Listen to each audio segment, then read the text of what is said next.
China has done more for Africa than any other country. I mean, it's true. That's not something anybody can argue with. Yeah. I mean, they came, they laid down infrastructure. They actually did something that the European countries been around for 400 years and did nothing. That's why if you see Africa now hasn't been developed.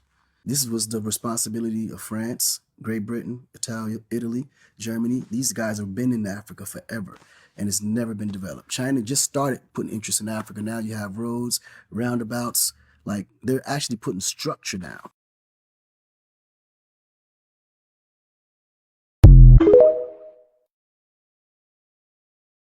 Chinese and African American communities have grown very much together over the years. All of us, the Chinese and African Americans, like the same food. Because, black people love Chinese rice. And Chinese began to utilize the hog in the way that the African Americans did.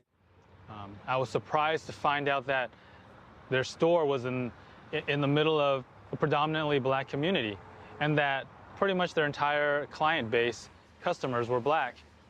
There was a small group of Chinese that came and opened stores in Mountain Bayou, Mississippi. That was groundbreaking because there were no other races that did that.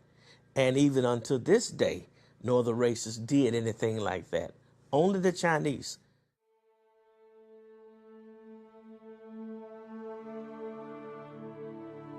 They had a competitive edge in one sense that a lot of the blacks didn't feel particularly welcome in the white grocery stores.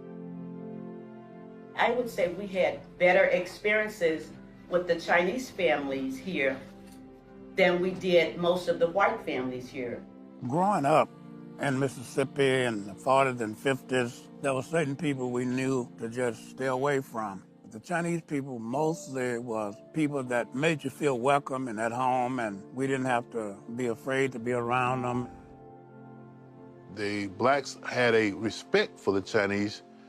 The Chinese didn't make them feel as a second-class citizen.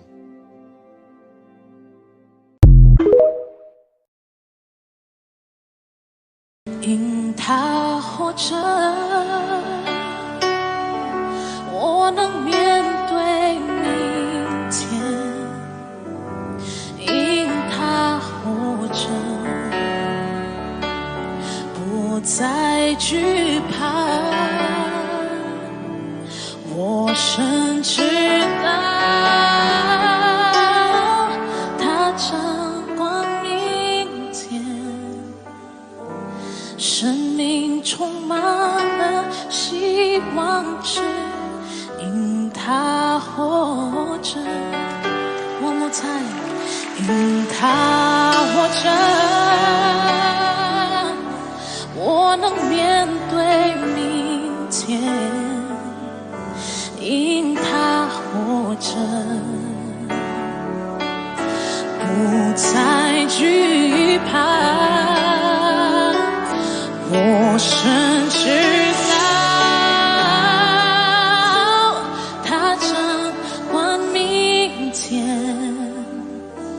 生命充满了希望着，因他活着 ，because he lives. I'm obsessed with Japanese culture. I feel like it's very special and unique. Have you spent time in Japan, Kelly? So the first time I went to Japan, I was 15, oh my God. 16 years old, and of course it was with Destiny's Child. I recently did, I think it was like the end of March into April, I was actually able to take my kids. So it was my kids Amazing. and my husband, and we went with a whole bunch of us. It was so beautiful. I think between the culture and the kids being so open, you know what I mean, and trying different foods. My son looked at Uni and he was like, I'm gonna do it, Mom. And he was so cute and he did, and it was just so much exploring. Yes. And it was that, and it was so much respect, and it was so much love, and it was, I just felt so safe. Yes. To be honest, it was such a beautiful environment, a beautiful space, and we had a wonderful time. And we cried, we all cried when we left. Right. No, I'm not even joking. My son cried, I cried, and my son is looking at me like, should we look for a place here?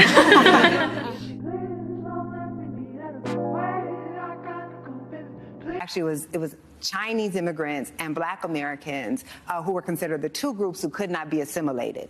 And so before the Chinese Exclusion Act and then after the act, often you would see Black and Chinese people being written out of their rights in the law. And in fact, the one group who didn't achieve citizenship under the 14th Amendment were Asian Americans, and they would have to sue again. But then a very early school desegregation case in Mississippi was a Chinese family suing not to have to put their kids in the Black school. They weren't suing to end segregation, they were suing to be counted as white. So us not learning these histories, I mean, we do have these suspicions of each other. And I always tell my students, who does the narrative serve? Right? Who does the narrative benefit? And when you question that, then you begin to realize that there are powerful interests that don't want us to understand that history, that don't want us to understand our common struggle. And so we're over here fighting for crumbs and respect while the hierarchy is maintained and stays in place. What? You gonna watch them grandkids? No, I ain't gonna watch it. Hey, over here.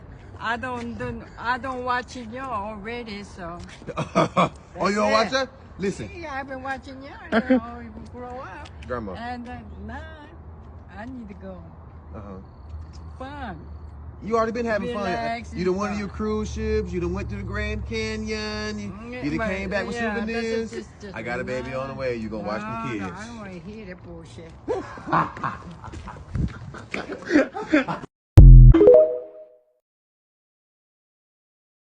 Why Asian and Black women are the perfect couple. Because we know how to season food. Like, our foods are so similar, but also different. Think about all the combinations we could have. Fans told me to have collard greens. You know what else looks like collard greens? Anything that looks like bok choy. Smothered green beans? You mean garlic green beans? Like, our food combinations together can be so amazing. Okay, last one. Hush puppies. Hush puppies are legit one of my favorite foods. We literally have Chinese donuts. Like, we have some sweet, some savory. We could make literally the best. And it's not like we haven't already done it before. Think about our kids and their kids. Like, food would be galore. This could really unite Asian and Black people together. Like, hey, you guys are already invited, but, you know, we really gotta solidify this bond.